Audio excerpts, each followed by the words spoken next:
The cervix is like, I'm ready. I've been ready. I've been getting these dates and this semen and all this stuff, and I'm good to go.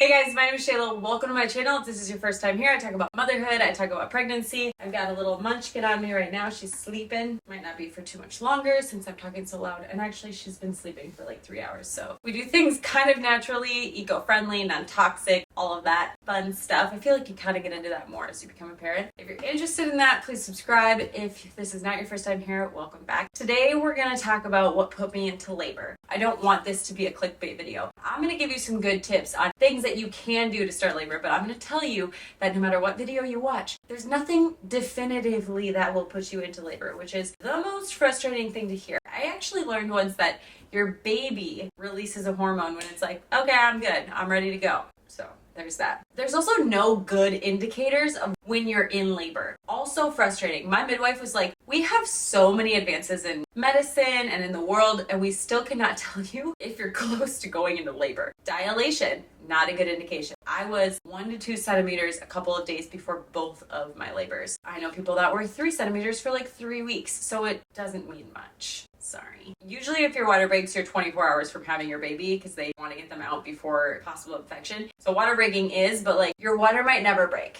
So you might be waiting for your water to break and it might never break. Mine broke 5 minutes before my baby was born. The mucus plug, I lost mine both times, like maybe like 10 hours before they were born. But I have a friend who lost hers a couple weeks before her kid was born. I was like, sure that was a mucus plug? What? They say your belly drops as you get closer to labor. So I'm like comparing pictures, trying to figure out if my belly dropped, which will drive you insane. And then contractions. Braxton Hicks, practice contraction. I never felt my Braxton Hicks. My midwife was like, you did have Braxton Hicks, you just must have a high pain tolerance. And I was like, okay. So I don't know about that. And then you just think everything is a possible labor indicator. You're like, I'm really tired today. Does that mean I'm going into labor? Or like, I'm really hungry today. Does that mean I'm going to, like, everything you're Googling? Does this mean I'm going to? There's no clear indicators, but here are some things that I did, and I'll explain what they do and why that actually could potentially put you into labor. So with my first, I started eating dates at 37 weeks. It's supposed to ripen the cervix. I started diffusing clary sage. No idea what that does. Apparently that does something. I rub it on my belly. Not sure if you're supposed to do that. I would drink red raspberry tea, which is also supposed to be good for your uterus, your uterine health, and sex. And I feel like sex is always like, oh, sex is supposed to help bring in the baby.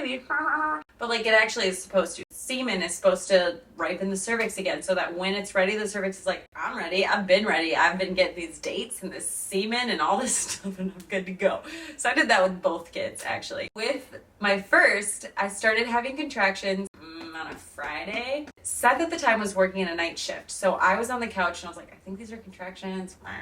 And he got home super late and I was like, I'm not about to tell him that I'm having contractions because if this is going down, he needs to go get some sleep. So I let him go up and go get some sleep. I was able to fall asleep. In the morning when I woke up, the contractions were gone. You've got to be kidding me. We got to get this show on the road. And my due date was Sunday. I had just been to the doctor and she said that I was a 0.5 centimeter dilated on Friday. I was like, what does a 0.5 centimeter mean? Like, are you kidding me? I was like, all right, we got to get this going. So I did curb walking, which is like 1 foot on the curb, 1 foot on the street. And it's supposed to move your pelvis so that your baby can engage. I went through the whole day. I had some Chipotle, had some spicy food. Apparently that's supposed to help you. We got a baby who's waking up here. I have an app called Huckleberry that I track all of the sleep. So I'm going to say that she's awake now because she slept for 4 hours. Let me get you out of this. This carrier is by Secura Bloom. I'll put both of those links in the thing. I'm an affiliate with the carrier, and Huckleberry has sponsored a few of my videos, but I've used them since Aaliyah was a baby. They're amazing. Because anyone watching this is about to have a baby, probably. Okay, so then I had some spicy foods, trying to get this thing going. I started to lose my mucus plug, and then I started to have contractions that I could not really feel. And this has happened to 2 other of my friends. They went into labor right after this. So I could feel my stomach getting tight and then it would loosen. So when I would push on my tummy, it would be hard and then it would loosen, but I wasn't in pain. I didn't feel these contractions. Then they slowly got more and more intense. So then I called Seth and I was like, hey, I think you should come home. So he came home. He's freaking out. He's like, this is happening. This is going down. I'm like, yeah, we still have some time. So just relax. And then when he got home, we went on a walk and I was literally walking and then stopping to like have a contraction and then be like, okay. And then we walk a little more, and because they say just like stay active while you're having this contraction. Then we got home and I got on a yoga ball and just kind of like moved around a lot and then went into labor that night. With my second, at my 40-week appointment, I was like 1 or 2 centimeters. She's not engaged, like she's not low and down in your pelvis. I had taken a spinning babies class that talks all about the position of the baby and how it helps with labor. So look on spinning babies, see if you can get to a class. That was the only like labor class that I took, other than doing hypnobabies, which is highly recommended by me. I've got a ton of videos on hypnobabies. So I'm 1 to 2 centimeters at 40 weeks. And I was like, I do not want to be induced. But I also am kind of afraid to go over. I had a friend that went almost like 2.5 weeks over. And she's just like, no, this is what my body wants to do. And I was like, you're so brave. Because I'm into all the hippie stuff, but it's still, that makes me nervous. So I didn't want to be induced. I didn't want to go over. So I was like, what can I do? Someone told me the Miles circuit, which is 3 exercises for an hour and a half. You do each exercise for 30 minutes. And they were like, my doula said it never works for people because they don't do the full thing. And I was like, game on. So I found a 90-minute video on YouTube and did it along with her the whole way. I'll link her, but she's got like a couple different videos that talks about like what people sometimes do wrong when they're doing the Miles circuit. So watch that first. I had a babysitter downstairs and I went upstairs and did this hour and a half of the Miles circuit. And basically what it does, because Esme was not engaging in my pelvis, so you like invert, and so you have baby come out of the pelvis a little bit,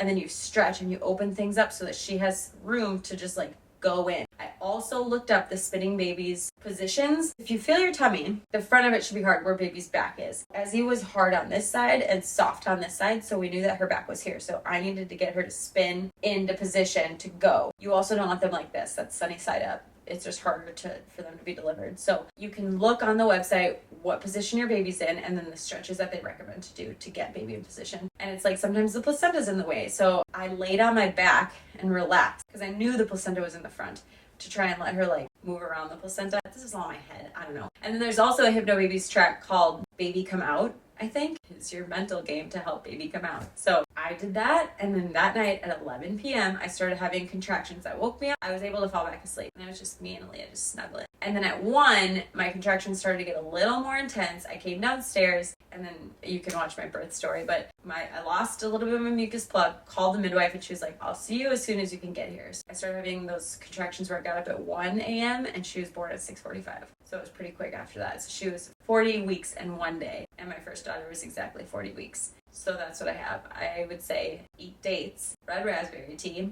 just to prime everything, get it ready. Sex, if you are feeling up to it. Usually you're not feeling up to it, but you're more up to it because you think it's going to help you get your baby out. You're like, fine, let's do it. And then nipple stimulation is also supposed to help get labor going. So you can try that if you want to. And then try the Miles circuit. Give it a go. See if it works for you. It worked for me. I mean, who knows? Maybe I was already ready, but she needed to engage. And so in my mind, I helped her engage. If you're watching this, that probably means you're like this close to having your baby. So congratulations. It's like the weirdest time, right? Because you're like, this is like the biggest day of my life and I have no idea when it's going to happen. So there's that. I hope this video is interesting and helpful for you and your baby comes soon because obviously you're right at the cusp. I support you in however you decide to mother. There's just so much information about how to do things as a parent. So I'm just here to say, this is how we're doing it. We try to do it as naturally as possible, but even like our cloth diapering, I call it the 80-20 method, where we cloth diaper 80% of the time,